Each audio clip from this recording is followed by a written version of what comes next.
wa barakatuh. I welcome to you children for the class 8 standard. Today let's start a topic in political science, that is human rights. The concept of human rights have developed along with the growth of civilization. So this is not a new one, this is a very old problem here. This is essential for the peaceful living. This is essential for the peaceful living, coexistence and development of human beings. Rights are the building blocks of democracy. So these human rights play a vital role for us. So this is a very great thinker, political thinker, that is H.J. Lusky. He declares a nation can be identified through its human rights. Yes, each and every nation should have its own human rights here. Human rights enable everyone to lead a life of dignity. This ensures the development of better society. So, the UNO has declared the human rights and has said that it's a duty of the state to protect the human rights. So, UNO means United Nations Organization. It declares its Universal Declaration of Human Rights on 24th October 1948. So, now let us see what do you mean by human rights. Human rights are essential for every human being to lead a life of dignity. Human rights are conducive, means possible to universal development of human beings. So human rights were, when we go to the incident of 1776, 1977, during that time, the people don't have a rights, so just struggling to have the human rights. And this is one of the main ancient problem of history, that is called a human rights here. So this brings a good life, identification of a people, and where the people be happy that they have their own rights. So the roots of human rights are traced to Athens and Sparta, the two city-states of ancient Greece. So when we go, these are the very ancient Greek cities that those times they don't have any rights here, and later these people united that they need the human rights here. Let's see what are the human rights to the next. So here, in the discussion of great thinkers, that is Plato, Aristotle and Socrates, they are the people to give a very good relationship between the state and individual human rights that they have discussed.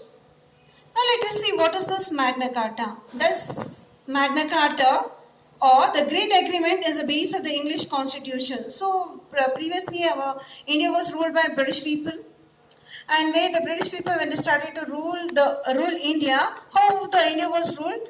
The rules were only for Indian people, not for British people here.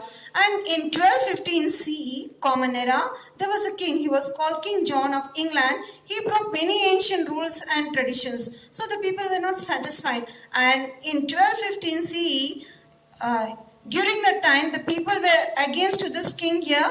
They demanded the rights, and this resulted the king to enter an agreement that is called Magna Carta. So he has to will. He cannot go against to this Magna Carta. Yes, I follow this set of rules and regulations which is mentioned in this Magna Carta. The same thing, Magna Carta, it's followed by the East India Company, the Britishers, in the year that is in 1858. The government interference in the church that came to an end during the period of King John in England, and the citizens gained the rights to have private and ancestral property. Yes, the people, they had a right, and also they had a right to the ancestral property. The equality of all in front of law was a result. So the laws were equal for each and everyone.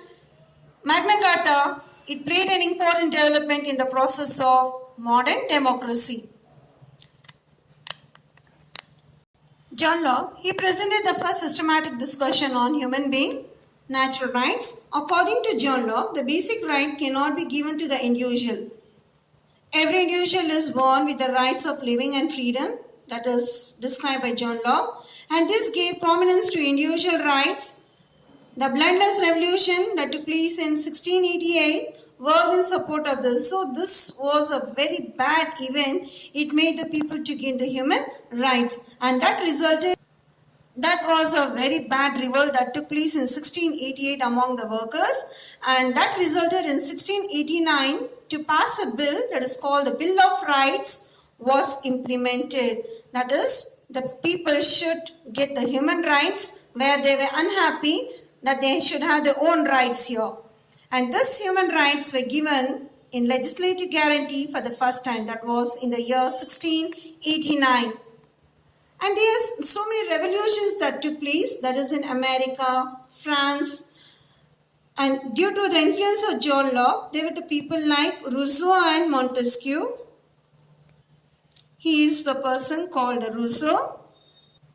And the next is called Montesquieu. These two people played a vital role. That is for the struggleness of the first war of American independence. It was declared in 1787, and it was mentioned in the list of human rights on December 15, 1791, and included in the American Constitution. Yes, these are the rights where the people are struggling. It was titled by these two great people. As a first amendment to the American Constitution, the Human Rights Declaration in France also, by seeing the America, even France also followed the same thing, that is called the Human Rights Declaration. In the year 1789, it's an important milestone in the history of human rights. And this is a very important event happened in 1789, where they wanted to have a declaration of human rights. The dictatorship of France that was removed, and the French Republic came. You are going to study about the French, Russia, these all in your higher classes, children. This declaration assured equal rights with respect to freedom, equality, property, and security. What these people they wanted? They wanted equal rights for freedom. They want to be free, equality, to be given as an equal status for all, property, and security. That was the main motto of the people here. The next comes, the development of human rights is not restricted to any single geographical area, and it is universal in appeal. The League of Nations. Can you remember, do you know about the First World War? Yes, the First World War, which took place in 1914 and came to end in 1918. After the end of 1918, the First World War, League of Nations was formed. That came into existence a separate directive on human rights here. So this League of Nations, when it formed, it didn't become success. It was a failure. After the Second World War, again, they demanded, in the sense here where the Second World War took place in 1939, came to end in 1945, and this was for 7 years war, and here the people were unhappy, dissatisfied. Here also they wanted to have a human rights here. The Declaration of Human Rights began by UNO. UNO declared the Declaration of Human Rights on 24th October 1948. And in order to protect the human rights, who were the people that they put efforts? Stalin, Franklin Roosevelt, he was the president of USA after the Second World War. Then comes Churchill. So these three people played a very great role after the Second World War. That is, the UNO organization came into existence, and then Universal Declaration of Human Rights began. The preamble of UNO. Can you see the logo, children? This is the logo of UNO, United Nations Organizations. So what it declared, we the people of the world have decided to protect our future generation from the destruction of wars. So this is the preamble of UNO.